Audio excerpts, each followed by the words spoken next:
Yes, yes, y'all. How are you getting on? This is Loose Lips, where we are orchestrating, bringing good vibes to you and yours watching. We've got an incredible guest that's going to be joining us any moment now. He's actually come onto the group, so if he sends me a request when we're going live, we're getting stuck into his his career and trajectory as a career, and also delving into all things footy, no doubt. I'll I'm Ben Random, by the way, and thanks everyone who's been joining. Shout out Ben Winterburn, yes, brother. Yes, brother. How are you, Matt? You good? Yeah, I'm good, mate. How are you? Yeah, yeah. Sound, man. Sound. Long time. I know it's been ages, even more so now. It's weird, isn't it? Yeah, I know, man. How are you finding it? Personally, all right. I think from a business point of view, though, it could be potentially really damaging. Do you know what I mean? With the restaurant being closed or the restaurants being closed for so long, it could have a real long-lasting impact. But I think what I'd like to think would happen is when all these restrictions get lifted, people are just going to go wild because people want to 100%. see people. It's that human interaction, and I was never one for busy places or going out or anything like that, as you know. And I want to go out. I even want to go down Call Lane. Do you know what I mean? On a Saturday night. Stand on a Porto bar for all time's Yeah, sake. swinging all the lights and stuff, going Yeah. old school. Um, but yeah, I mean, but personally, like, my girlfriend's a nurse, so she's working normally. I'm just rattling around the house, walking the dogs, doing painting, decorating, gardening, anything I can do really, and then cooking at the weekends. Yeah, mate. I mean, massive respect. Really tip of the hat for what you're doing with your Sunday roast for the NHS. In fact, one of my mates on my Facebook page left a message saying that you fed his wife and her team. So he went it Scafey. He said, thank you for her and him and everybody there. Oh, that's Incredible what class. you're doing. It's That's really class. making a That. difference, man. Like, I think in these times to be able to reach out and do something like that, it's incredible. It's yeah. I mean, it was born out of we had to shut. We got told by the government we had to shut on that Friday, and it was Mother's Day on the Sunday, and we had like 120 people booked. You know what I mean? And the sun was going to be out, and you're just like, oh man, gutted. So we did a takeaway service for that Sunday, on a skeleton staff, obviously, and abiding by the social distancing rules and all that. And we had like 10 or 15 dinners left. And my girlfriend Holly was like, "Oh, we should take them to a high dependency unit. Just let's make a few calls." So she jumped on the phone and made a few calls, and we went to the Bexley wing at Jimmy's. Just dropped him in. Like, didn't think out of it. My brother were there helping as well. He took a little photo, and the nurses took a little photo, and it just went wild. We didn't do it for anything other than we had some food left, and I don't like wasting out. So um, we set up a fundraiser. The Foundry group set up a fundraiser. Lucinda and my business partner, Cunny, Mark Cunliffe, set up a fundraiser with a target of £1,000. And I think we're about 400 quid off 10 grand now. What? Yeah, which means we can do it for 10 weeks. Costs about £1,000 to do it with the food. And, well, it's just the food in the we've had packaging donated. Seema from Brotherhood sent 100 packs of booze for people. So a couple of bottles of Heineken, a little bottle of cider for when they finish work. Dazzler sent us a load of Yorkshire tea from Taylors of Harrogate. So we've been putting together these little Sunday lunch packages. Have a brew, have some Sunday dinner, and have a bevy when you finish. That's yes. It's just, I That's mean, yes, man. we've got that restaurant space, you know what I mean? And it's not doing out, and it breaks my heart because this is the season. Spring's my favourite season, and we can't do anything. So I just figured, well, so I don't go completely out of my mind, it's best to just jump in there. And we've got the dough to do it now. Do you know what I mean? It's sort of self-funded by the beautiful people that have donated.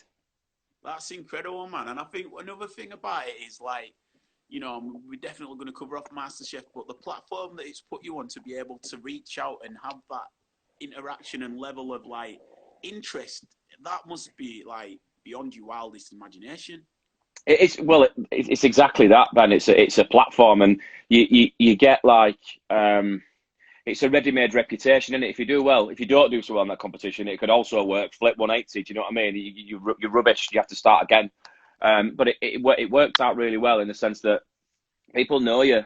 People, you've been in people's living rooms over that period of time. We're watching you on telly, so they're like, well, if he opens a restaurant, I'm definitely going to go. And we sort of lived off that for well, I didn't do anything for a year, really. I sort of Yeah. quit my job and I did a bit of TV stuff in London. And it's worth mentioning those shows, when you come out of those shows, and Mickey probably said it earlier, is that you're quite vulnerable. And there's a lot of vultures sort of flying around saying, right, we can get this guy. So I got paid a shit ton of money to go and do loads of like YouTube videos and stuff in London, but I was doing like 5 or 6 videos a day, and they were edited down to like 4 minutes. But you know what it's like. We had to film it at 3 different angles and an audio, and by the last video, you try to get G'd up about making a gyros, and you're just like, fuck this, man. This is it was hard. But going back to your question about the platform, the lifeblood of the restaurant at the very start was this kid's being on TV, and it worked. Do you know what I mean? We were busy up until we had to close 2 weeks ago.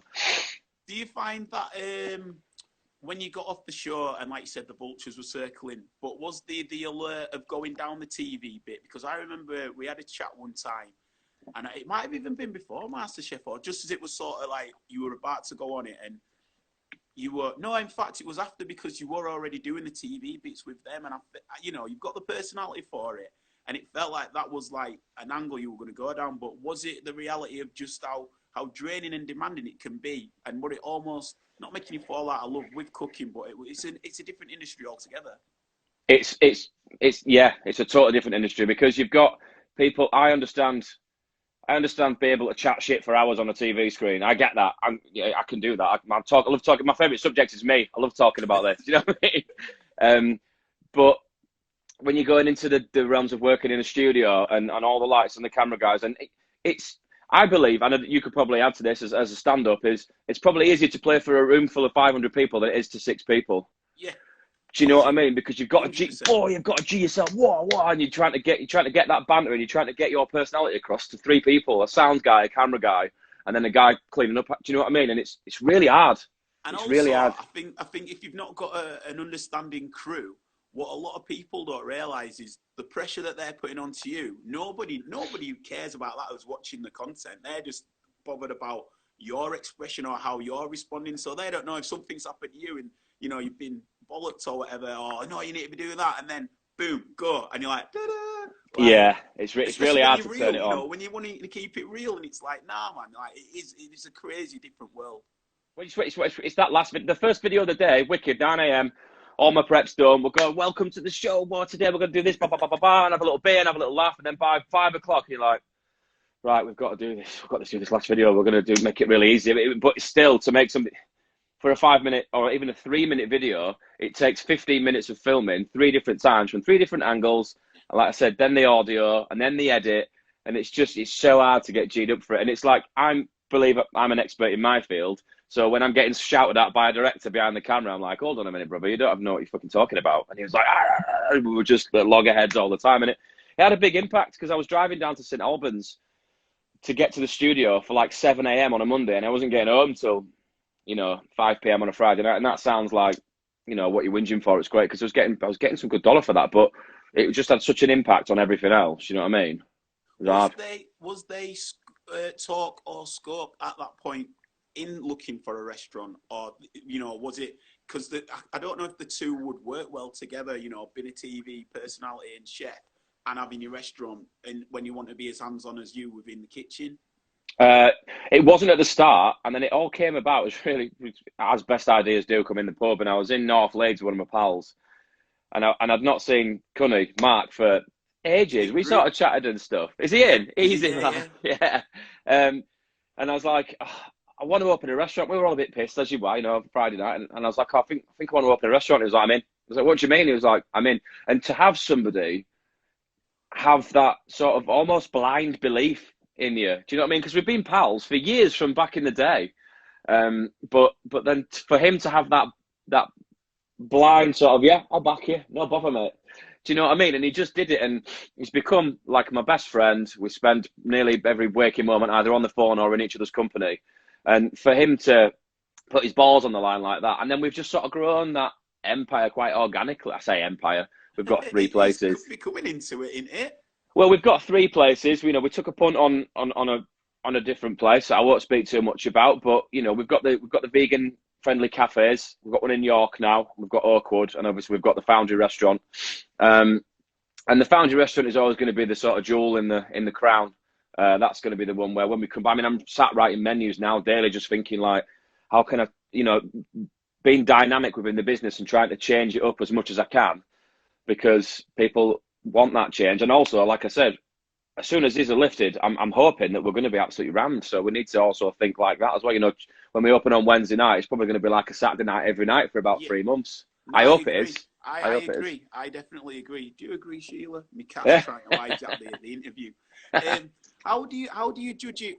No, I fully agree. Actually, just I do want to cover that point. I think it's important. I think that we're going to really like sort of experience a summer of bliss. You know, like you hear this summer of love of the '60s. Yeah. I really think that people are really going to embrace the interaction side of it again, and just been out and about and just being able to. Do you know what I mean? And I really think that it will have a good knock-on effect for industries like ourselves. But one thing I was going to lead on after that is how do you know when you're spreading yourself too thin? Then you know you're getting these different projects. Is the scope for opening other places in other cities, or how do you manage that? How do you not want to just spread yourself too thin? It's hard when we took on the project in North Leeds, the pub. It was really hard because it'd get to the point where I'd have to cover a breakfast shift at Grand Cafe at 7 till 2, and then I'd have to go up and finish up lunch at the pub, and then I'd have to fly down and do dinner service at the Foundry. And it was because I'm a control freak. Do you know what I mean? And that's my problem. I need to learn to let go and sort of delegate a little bit because the team that I work with are all phenomenal, from super management level to the guys that do the pots, because the wheel wouldn't turn without them. Do you know what I mean? It's really difficult is the answer to the question. I try and manage my time the best I can, but I'm a bit of a busy fool, to be honest. And that's something else that I need to work on, I think, is my time management and not taking on too much and being like spreading myself too thin. Do you find that because of the way that you've sort of come into being a business owner, that, like you're saying, you're learning a lot of the skills and you're adapting as with the role as it grows? Yeah, I mean, I used to, when I first started out, I used to get panicked and stressed about a Saturday dinner service because there's so much expectation. And now I'm like, I say to everybody, the cooking's the easy part. Do you know what I mean? It's the people management, it's the direct debits and that coming in, and landlords and this and the bank, and we've got meetings, and then Cunny's ringing me going, we've got to do this, we've got an account, and we've got to go to Harrogate, we've got to go there. And I'm like, fucking hell, just let me shake some pans. uh, but every day is sort of learning something new every day is great, and being more business minded, because I wasn't really. I always used to sort of fake it till you make it sort of thing. Do you know what I mean? And I think I got to that point. I was like, well, I'm actually going to have to do something with this stuff that I've got here now. So I've lost my train of thought now. Sorry, that's not good for an interview. Nah, it's all good. We were just on about pretty much that, as in like learning on the job as you go, faking it. You saying faking it so you're making it, but I think a lot of it is down to the opportunity that was there. You've grabbed with both hands, and now it's like, right, okay, this is real. Let me go at it.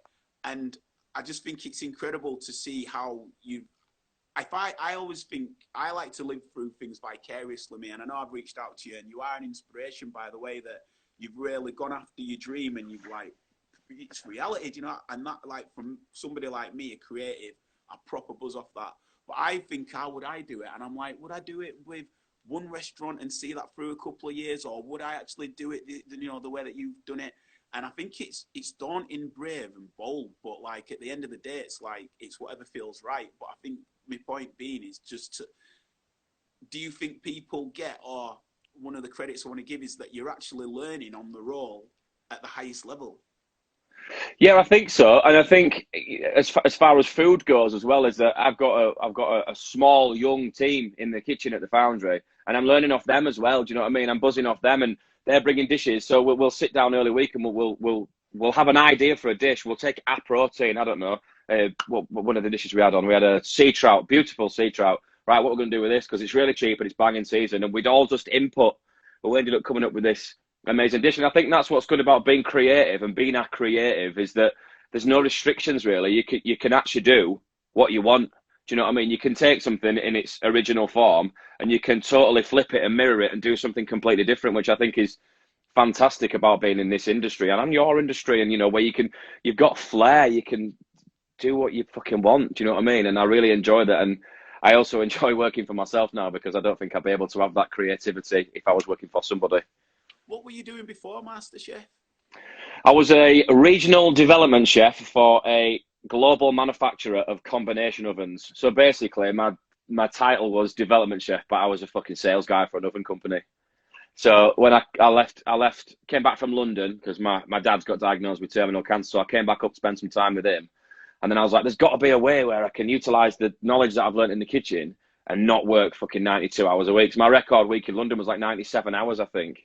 So I came back up, looked at this job, and it said, demonstration chef plus a bit of sales. And I was like, wicked, what's the package? And I got like a car, a phone, a laptop, Monday to Friday, 37 and a half hours a week. I was like, fuck, I used to do 37 hours in 2 days when I worked in London. This is absolutely wild. So the salary wasn't great, but what I earned back in time, it was like double. Do you know what I mean? And I got evenings and weekends, and I think that's when I first met you and sort of hanging out at Foxy's and Silver's and all that. And we were all having a really good time because we had those weekends, man. And it was class. So I applied to go on the show, a bit pissed because I was dared to do it. And I thought, because you've got to go through this sort of audition process, because at the end of the day, it is a TV show. So there's got to be a little bit of cannon fodder. And they've got to get some car crash chefs in. And I'm, like you say, confident guy. I can talk.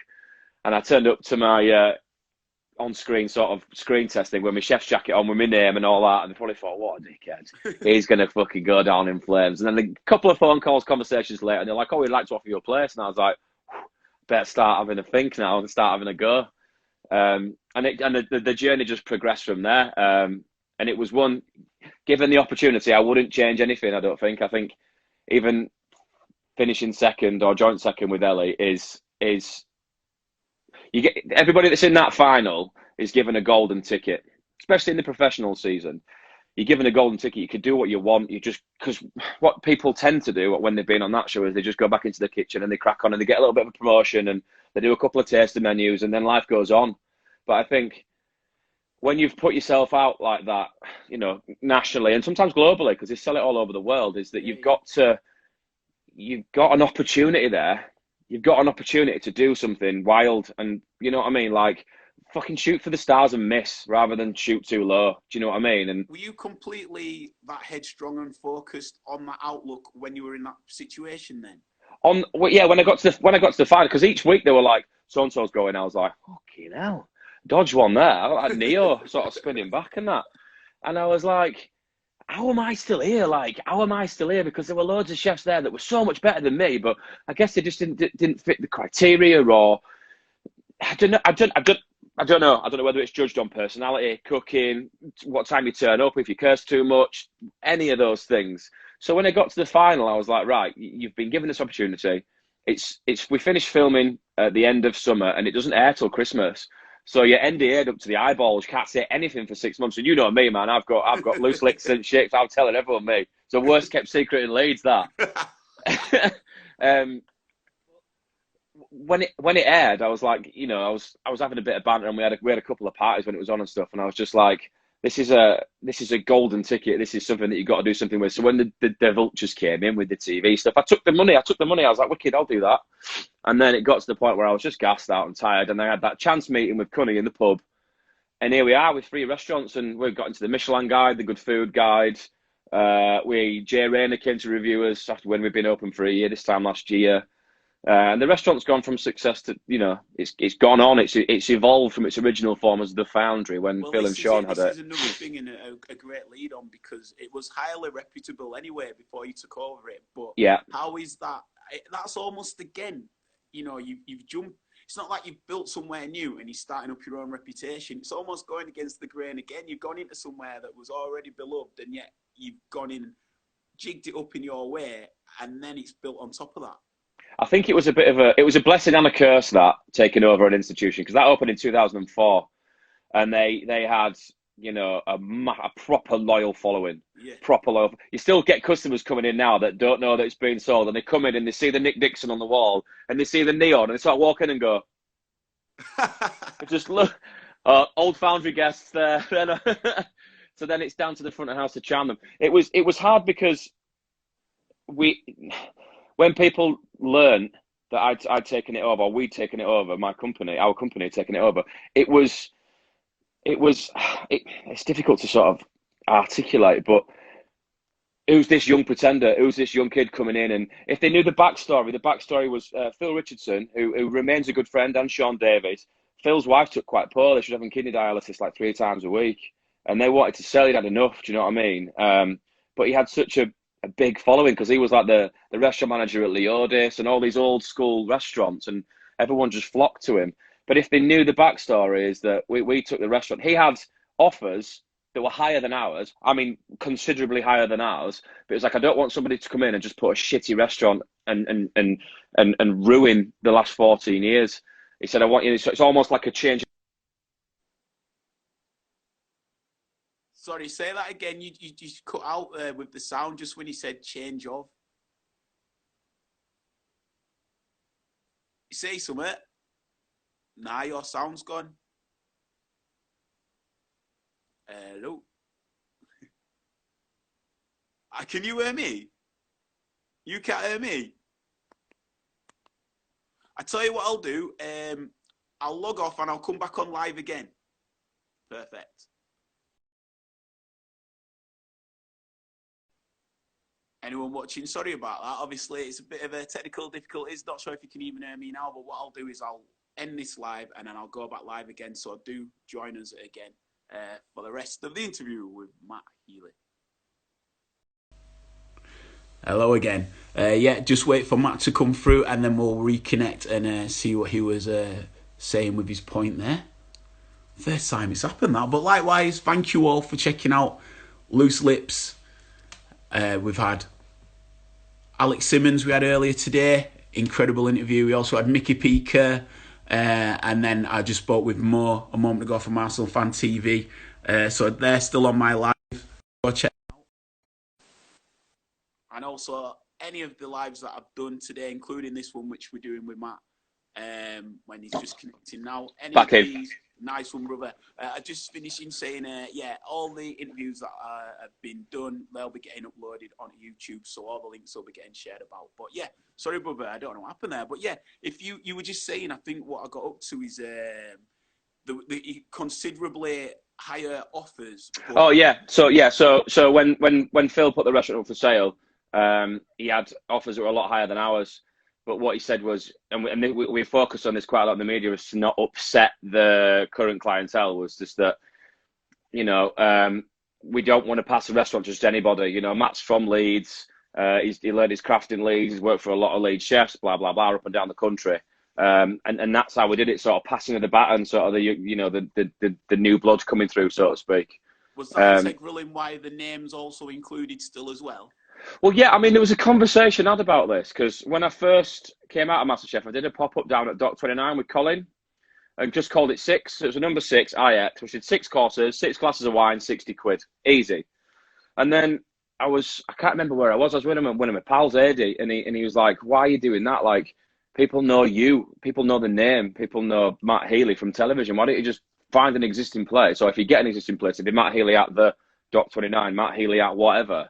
I was like, actually, there's some legs in that. So when we spoke to the PR company, they were like, it's probably a better idea to generate a little bit more interest and also a little bit more footfall because I know that I wouldn't go out for a tasting menu 2-3 times a week. A, for cost point of view, and B, because you just get bored of it. So when we came up with the name and in keeping with the Foundry, we wanted to go back to sort of strip it back to the Foundry because the first locomotives ever made that ran on the train tracks were built in Leeds at the Foundry.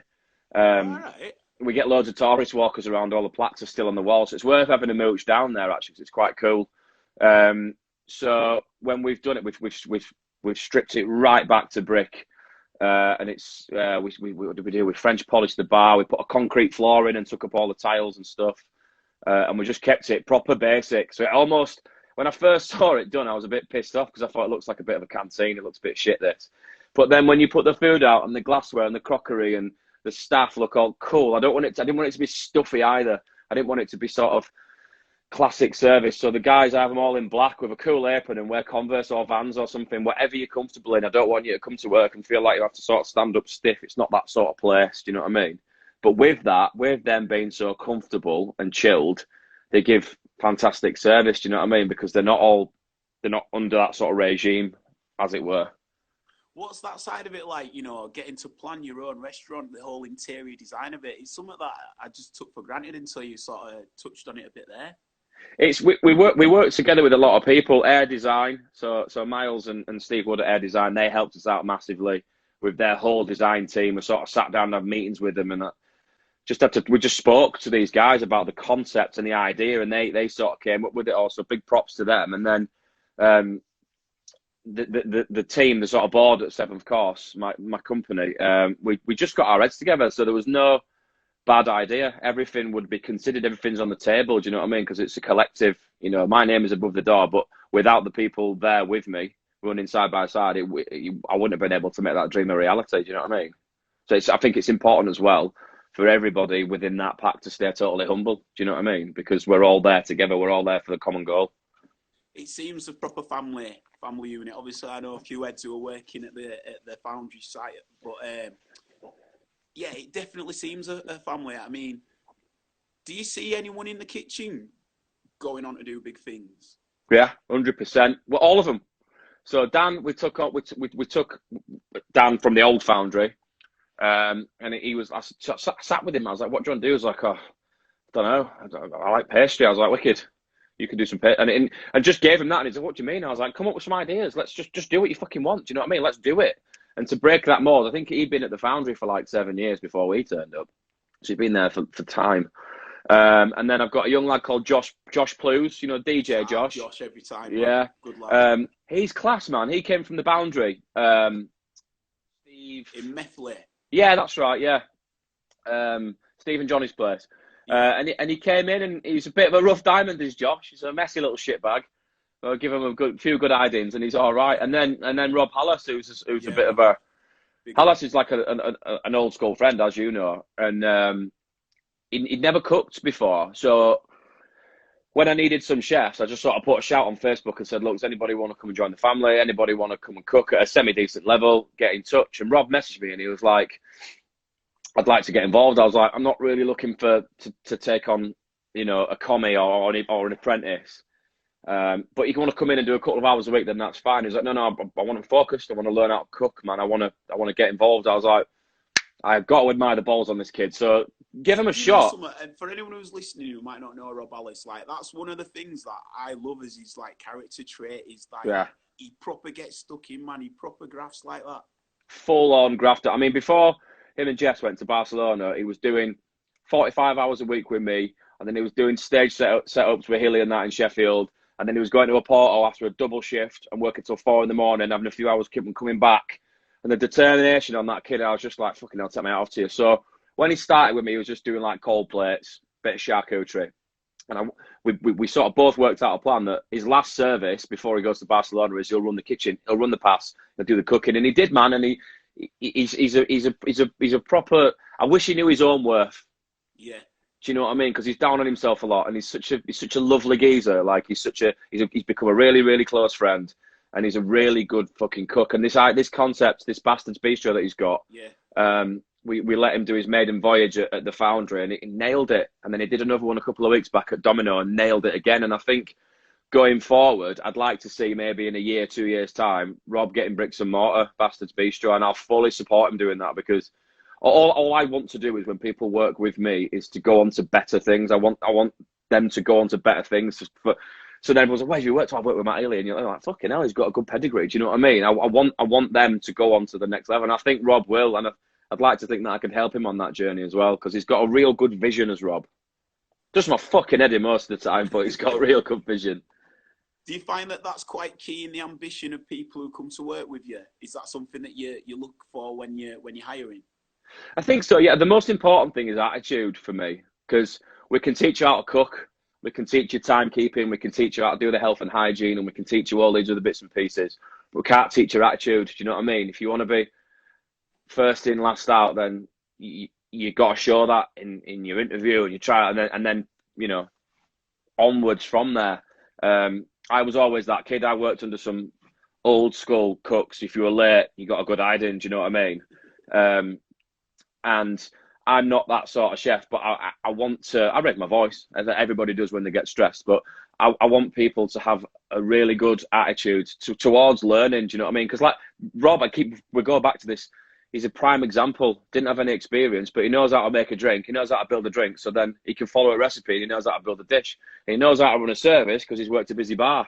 And it translated really well for him. It transcended those two industries, which I don't think I know anybody that's ever done that before. That's incredible. And again, another side of it, the interviews, you know, getting into setting your own business up and then having to do the interviews. What's that side of it like? Getting to grips with doing I like hiring interviews. people and stuff. Yeah. Also, have you had to like sack anyone, or you know, have you had to do any of these sort of work things that are a bit like, and again, because you've not like business headed, as in gone to that, worked with that place from the off. What's that like to sort of breed and become into? It's really hard because every decision that I've made has been for the good of the restaurant. It's never ego. It's never it's never for me. It's for the good of the restaurant, for the restaurant to be able to survive and all that.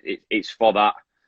So I've parted company with some good friends, some long-term friends, and I've tried to get my point across that it's not because I wanted to. It's because I had to. Do you know what I mean? The needs of the business have changed. Therefore, to move forward, I'm really sorry, but we have to part company. Do you know what I mean? And that's the hardest part about it, is the friendships that have gone, or put on ice, because they haven't gone. But it's still quite difficult. I think that's the hardest part. And sort of, you can't, back in the day, like 22 years ago when I started, someone could, like, I think Big Danny's just joined. He's one of my old school chefs, but he never battered me. He used to teach me. But back in the day, you could just tell someone to fuck off middle of service if they were rubbish or they're doing your head, and then that's it. You wouldn't hear of it now. But if you did that now, you'd be dragged into a tribunal. Do you know what I mean? So everything's got to follow due course, which is, again, something else that I've learned is employment law. It just blows my mind. It's incredible to see that the one thing I really wanted to speak to you about in this like environment was, you know, from the outset, it's Matt Healy. He's got his restaurants. But I wanted to learn more about how you've developed that side of the business acronym, and it's staggering. It's because, as I say, you're going in at the top level, and yet you proper just like took to it like a duck to water, man. It is inspirational. It's been hard. I found it hard. I think a lot of the times as well, because of the TV and because of the rapid growth of the business, you sort of put yourself up there to be shot at a little bit. And I find that like you say, people say, "Oh, look at Matt Healy. Who the fuck does he think he is with these restaurants?" And it's not my door that's doing it. It's the business that's generated it. My business partners. I'm just the face. Do you know what I mean? Especially of Grand Cafe, and people love to take a shot. Do you know what I mean? When we decided that the pub wasn't working for us, I got absolute pelters sat in this bedroom here, just on the verge of tears, because people don't know the man behind the name. Do you know what I mean? They just think, oh, he's got a big beard, big tattoo, blah blah blah. Let's give him loads of shit. He's a wanker. He's this. He's that. I found that really hard. Really hard. That. Do you want to maybe have a little natter a bit about that? Because I've seen you sort of not replying directly to people, but I've seen how it has like hit you a bit. Like, is that again another sour side to it? I mean, yeah, it's hard. I mean, I'll take criticism like the best of them. Do you know what I mean? But I think when it's unfounded and it's personal, and I don't know you, then do you know what I mean? You're upset that you had a steak once at a pub that I once owned, once owned, and you paid 12 quid for it. Well, go somewhere else, or go online and sort of pelt my family. You know what I mean? Do you find that is because of the TV link? They do view it as almost like a TV personality in a sense of fair game, rather than maybe that's why it might not happen to other chefs as much? Or do you just think some people are just born like that? I think some people just don't have manners. There was an instance last year when we were at Leeds Festival, and we were in the VIP bit having a few jars, and I'm not dropping. I got free tickets, you know what I mean? I was in the VIP bit. And somebody just sort of marched up to me and just started giving me like a live TripAdvisor review. And I was like, what are you talking about? First of all, I'm half cut. Second of all, who are you? Well, I ate blah, blah, blah, blah, blah. And I was just like, oh my God. I can't. And I was like, it got right in my face, like pointing towards my chest. I was like, brother, I'm going to have to take myself out of this situation because everyone's got a camera phone and I'm going to chin you in a minute. Do you know what I mean? Yeah. Like, people feel like it's acceptable to do that, and I don't, because if I had a bad pizza at Pizza Express at Birstall, I wouldn't wait till the chef finished and followed him out because I've seen his stripy shirt. Do you know what I mean? You just move on with your life. Just don't go back. Just don't go back. It's not acceptable to jump online and start absolutely pelting people and going through old pictures and old tweets to try and trip people up and stuff. It's just, come on, man. It's food. Get over it.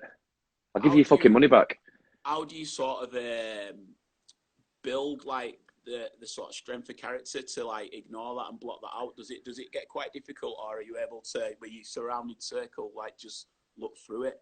I've got a good circle. I've got a good circle that took all my logins off me, so I couldn't argue with people on the business pages. So that was the most important. And I don't know, it's one of those things. If I have a Saturday night dinner service and one person is upset, I don't remember the other 99 people. I remember that one person because I've not delivered on my promise to give you an experience at my restaurant. Do you know what I mean? And I'd like to think that I can block out the negativity, but sometimes when it's personal, if it's constructive, man, some people ring up and they go, look, I came in last night, so-and-so, so-and-so, there's no toilet roll in there, we fixed that straight away, you ran out of Tattinger roll, whatever, I can get on board with that. I'm sorry, here's a 50 quid voucher, mention me by name next time, I'll come and have a glass of champagne at the bar before dinner. That fixes it 9 times out of 10. But it's when you get like pelters saying that they wish your fucking family were dead and they wish that they'd never seen you on TV and you should have been given that opportunity. Who the fuck do you think you are? And you're just like, what? It's totally uncalled for. It's totally uncalled for. And I think that's why I got my logins taken off it, because those people, I've pelt back into them after a couple of bottles of wine to my detriment.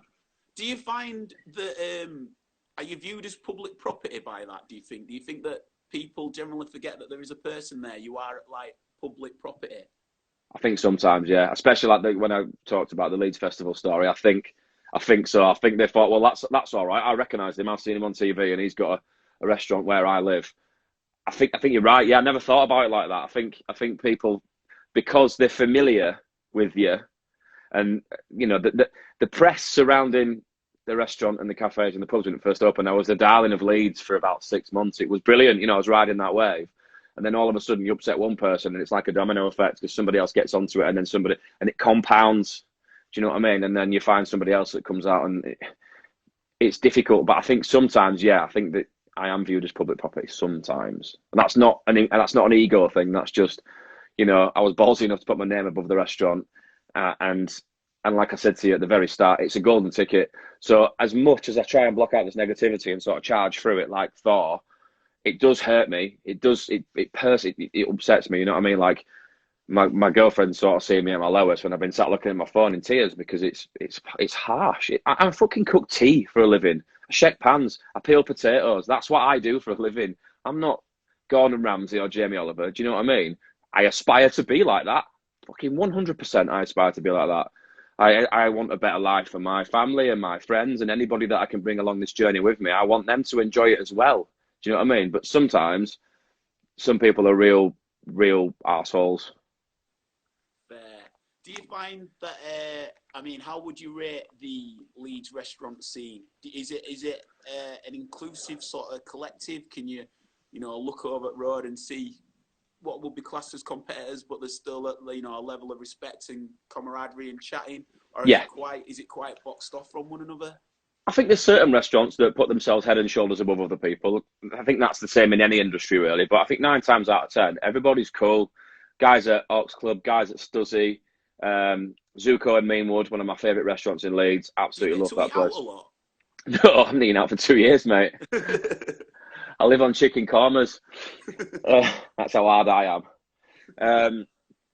The restaurant shuts Sunday night, Monday, Tuesday, so I try and eat out as much as I can with them. But like, I live in Farsley, and Cassie, do you remember Cassie Rogerson and Alex that worked at Sandinista and that for a while? They've got a little pizza place called Grumpy's. Okay. And it's literally, I can see it from this window now, and it's so good. It's so good. So I like to go there on a Sunday night. Do you know what I mean? It's proper chilled. Holly tends to work early on a Sunday, so get home at about 5, 6 o'clock. Quick shower, jump over there, bottle of wine, do the quiz, have a pizza. It's perfect. You know what I mean? In the sunshine. That's obviously not now, but that's one of the first places that I'll go when all this gets lifted.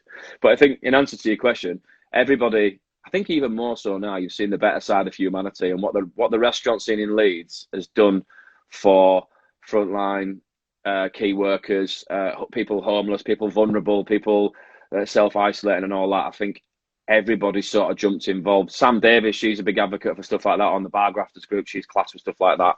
I think in times like this, which is unprecedented for you and I, because we've never seen anything like this in our lifetimes, you see the best and the worst in humanity. Do you know what I mean? I heard stories about some geezers knocking on doors saying they worked at Tesco's and taking old ladies' credit card details and stuff like that. And that's grim, man. It's grim. I don't know whether it's a fallacy or not, but you hear these things, you know what I mean? There's no smoke without fire sometimes. But the restaurant scene in Leeds is cool, man. Little independence. I think that's the way that people are going as well. They're sort of moving away from those massive brands and they're going to the diversifying, like Stutzy, like Ox Club, like, you know, the New Cross Keys. Those guys have got that place down. And then this virus landed. Like, literally, I went in for a pint on my birthday and then everything shut down the day after. But it looks sick in there if you've not been in yet.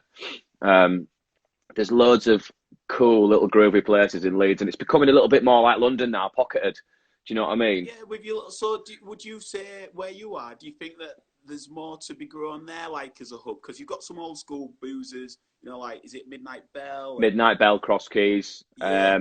Out of the Woods coffee shop, Taste around the corner from us. But then you got Northern Monk Brewery. They do loads of pop ups with Josh from Harewood Project.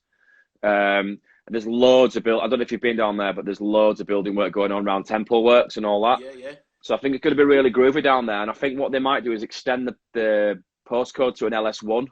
So it becomes more inclusive, which is great because you get footfall, but shit because you get absolutely bummed on business rates. Council tax and that. Yeah. Crazy. Mate, thank you for being with us. I've got a couple more if that's all right. One of the main ones would be, I know that you went back onto Masterchef later. What was that like? Was that quite surreal? Yeah, I mean, that was a 10-year special for the professionals, and they wanted to focus on finalists, not winners, because I think a lot of people, like you say, they don't shoot for the stars and miss. They just want to shoot for that star and they don't aim high enough. Do you know what I mean? So they called me. They're like, "Do you want to go back on it?" And I was like, "I don't want to be getting involved in any other competitions or anything like that." And they're like, "If we do a competition, it's going to be a bit tongue-in-cheek. There's not really going to be a winner. It's all about a celebration of these people that have taken a punt and gone on this show and done well." So I was like, "Yeah, all right, cool. Let's do it." And then it sort of escalated really quickly. And then they were like, one of the judges, so Marcus Waring, Monica Galetti, or Greg Wallace were going to come to the restaurant. I was hoping and praying for Marcus because we had a little bit of a bromance on the show. He was just dead cool and he was really supportive and stuff. And even when it all finished, he was sort of dropping me a message saying, "How you going? You know, I've heard you get in a restaurant, blah, blah, blah." So then he rolled in and he was just like, "Fucking 2 years ago, you were selling ovens. Now you have your own restaurant. Like, I actually can't believe it. It's so cool." And then he was like, "Oh, they didn't tell us this before we started filming, but he said, 'Oh, you're going to be back in the MasterChef kitchen then?'" I was like, "All these cameras," and I was like, "Right, am I?" He's like, "Yeah, we're putting together a little competition for a couple of finalists," and there were 4 of us, but 2 from my season, I think, because it was a really, the ratings or something must have been great. So both Ellie and I that finished second, we got to go on that, and it was great. And one of the best things about that was it aired on the 27th of December. At about 8 p.m. on BBC One. So everyone's at home, week before Christmas and New Year. Week in between Christmas and New Year. And I think it had like 5 million viewers and it crashed our booking site. Just went, bah, bah, bah, bah. Wow. We were full from January till May. I'm not even kidding. Tuesday through Sunday, full. People driving up. "Where are you from?" "Oh, we've come up from Nuneaton." "Are you staying in Leeds?" No. We just wanted to meet you and have dinner. We're setting off now. I was like, "It's 10 o'clock on Saturday night." "Oh, I wanted to try it. We're doing all the MasterChef restaurants in a bit of a tour." I was like, "Fucking hell." Sick. Yeah, really, really good. So that's the nice side of the industry. That's the bit where you're like, people really care.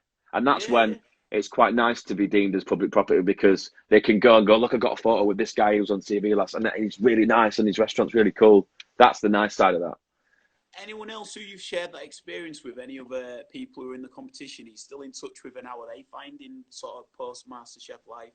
And also, do you speak with Liz Cotton? Because I know that she was involved in Yeah, another series, wasn't she? yeah. I speak with Liz. I speak with Liz quite often. She's another sort of workhorse. She blasts it out. Have you been to the Owl in the Market? It's so good. It's so good. I can't tell you how good it is. It's so good. Just go. It's brilliant. And the restaurant home, I've eaten there a few times. That's class. I'm in touch with Gary, who won my series, little Scottish Gary. He asked me just before, again, all this kicked off early March. I went and was a keynote speaker at Glasgow College for the Global Hospitality Summit. Oh, wow. So there's Tom Kitchen, myself, the managing director from Gleneagles, and we just had a bit of a Q&A and a bit of a chat. But we went to Gary's house and had tea with his family and stuff. I'm still really close to him, speak to him sort of 2-3 times a week. He's become a really close pal.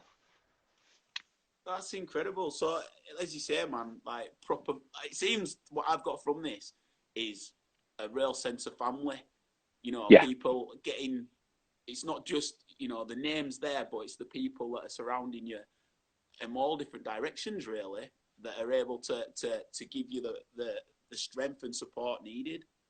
Yeah, totally. And I don't ever sort of consider it as the guys that work for me. I always sort of try and word it as the guys that work with me, because they don't work for me. It's like it's a common goal. I don't want people to be thinking, fucking hell, I've got an 18-hour shift. I want them thinking, right, it's going to be a big shift. Chef's going to get us a few beers afterwards, but we're busy and that's where we want to be. And everybody driving, because it does get hard. You sit in the place, man, it's a small kitchen. You got 4 big lads mooching about in there on a busy night. It's like dancing hippos sometimes.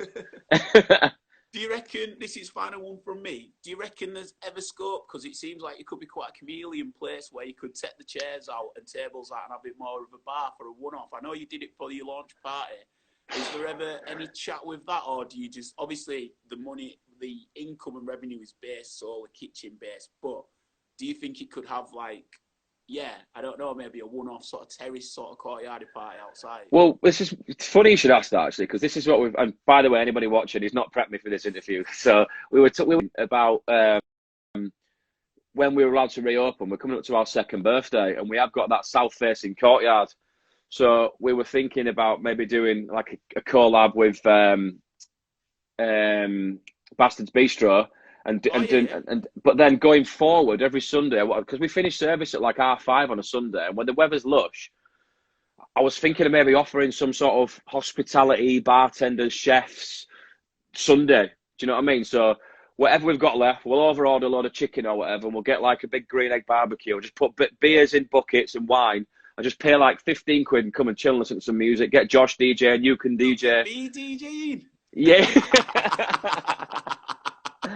But I think that idea has been put on the table, and I think as soon as we're open and people want to go somewhere where it's away from the hustle and bustle, it's good vibes, good tunes, nice food, and a few beers in good company, I think that's what we'd like to do on Sundays in the summer down at the courtyard. Perfect. Well, I'm looking forward to that. I definitely want to get involved if that comes about, so let me know. 100%. And also, I mean, we'll speak off camera, but I'd still love to get that season ticket idea going with the football review show that we're Yeah, definitely. I think it's got legs. So we'll natter about that and see where we can get with that. But, mate, honestly, keep doing yourself and everyone proud, man. You're a proper credit. Thank you, man. Stay safe. Thanks for having me. You stay safe and cool as well, mate. And again, man, tip it out for food, what you're doing with NHS, man. Thank you, brother. That's these people donating. I just cook it. People keep donating. I can keep doing it.